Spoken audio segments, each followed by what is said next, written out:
We actually received a number of questions about how GI Bill benefits may be affected by the changes in school plans due to COVID 19. One student asks, my school will begin the semester in person, then will switch online after the Thanksgiving break. Will I begin receiving the online rate once we switch back to online classes? How does my monthly housing allowance work? Great question. Charmaine, do you want to talk about some of the COVID 19 legislation passed by Congress? Yes, absolutely. So, just this spring, Congress acted very swiftly to pass legislation to help those students impacted by COVID 19. There were actually two pieces of legislation that passed, and one of those pieces of legislation addresses this student's very question.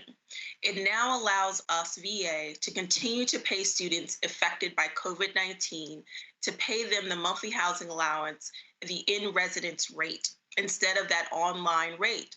So you, a student, you're attending, and then all of a sudden you're attending in person, and then you have to convert to online through no fault of your own.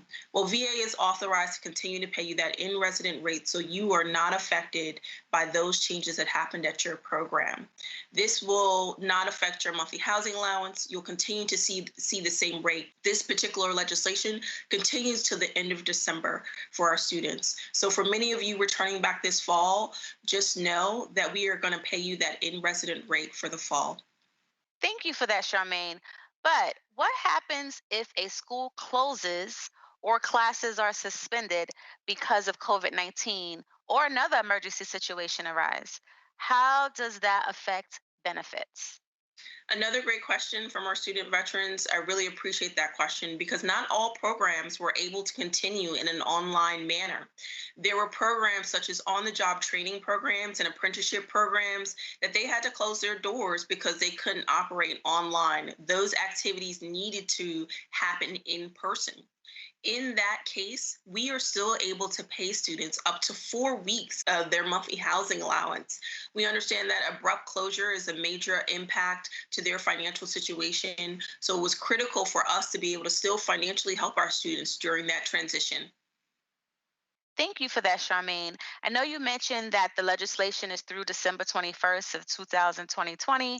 Uh, will this legislation be renewed after December 21st if schools or programs that were traditionally in person continue to be online only into the spring or even beyond because of COVID? Thank you, Mo, for that question. That's another good question from our student veterans. Right now, the legislation only goes until December 21st of 2020. We are closely monitoring this situation, and we are working very closely with our student veteran organizations as well as our congressional partners and schools to monitor what is going to happen in the spring. We just recently worked with some partners to put out a survey to schools to not only understand the education landscape of what's happening this fall, but also to understand what's happening as a plan for the spring.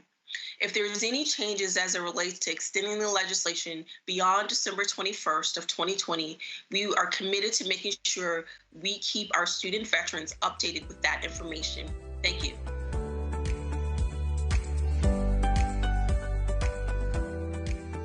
Great. Thank you so much for that information. Switching gears into the monthly housing allowance, VA has done a lot of work this past year to implement the monthly housing allowance changes that took place due to the Comey Act. Can you talk more about those efforts? Yes, absolutely. The team has been working very hard over the last year to implement the monthly housing allowance changes, and we actually achieved success in December to execute those monthly housing allowance changes. The monthly housing allowance changes were basically two provisions within the Comey Act that fundamentally changed the way we paid students. One provision basically stated that we need to pay students where they spend most of his or her time. So if a student's in the state of California and their main location's in Sacramento, but they're spending most of their time in San Francisco, VA needs to pay that student based off the San Francisco rate. The San Francisco rate is a little bit over $4,500, where the Sacramento rate is $2,500. And that would apply vice versa as well. If the student was spending most of their time in Sacramento, they would receive $2,500. versus San Francisco, where they would receive $4,500. Another change that transpired in the Comerion Act that changed the monthly housing allowance was also the fact that VA needs now to pay certain students the DOD rate. Prior to that, VA was providing a different rate from DOD. Now the law states we need to pay certain students the same rate as DOD rates. So we are aligned in that manner. We successfully executed those two provisions in our IT solution in December and started paying students right out the gate. Then in the springtime, we actually went back to correct certain records for individuals. It's been definitely a long road to get here, but we are very grateful that we've done so. We've also had very extensive communications across the boards, not just sending out letters, but also communications on social media channels, as well as direct email campaigns to make sure that we can get the word out to students about these changes that have come down the pipe. We also are committed to continuing this path of communications with our students, not just in the area of monthly housing allowance, but any other changes that happen in the GI Bill space. I really appreciate this question, Mo. It's a great question. Thank you. Thank you for such an in depth response. We really appreciate it, and I'm sure our listeners do as well. We know that you all have a lot of tools that you develop for students around this monthly housing allowance adjustment. There are letters, infographics, and different tools that individuals can find on our GI Bill website, and we'll make sure that they have access to those tools following this Q&A as well. We have received this next question so many times. We received it while we were on the GI Bill school tour. We actually have heard it on the USB town halls. And it basically is, why is the monthly housing allowance for online students half the national average? Why not base it on credit hours or accreditation? Thank you for that question, Mo, as it relates to the online monthly housing allowance rate. That is actually set in law. That's been the same rate since post 9/11 GI Bill has been in existence. We have talked with our congressional partners as well as our VSO partners about the fact that the education landscape has changed over the years. There are more and more students who are attending online. And we hope that with our partners, maybe we can see some changes in the future on that particular monthly housing allowance. But for right now, the monthly housing allowance for online students is half the national average. Thank you so much, Charmaine. Someone actually wrote in about their daughter's specific situation. And although we are unable to give out specific information about an individual's claim based on confidentiality, we want to make sure that we give a general response. And her question was basically that her daughter may have to go home to Italy after November. However, she wants to know, how will this affect her monthly housing allowance in the spring?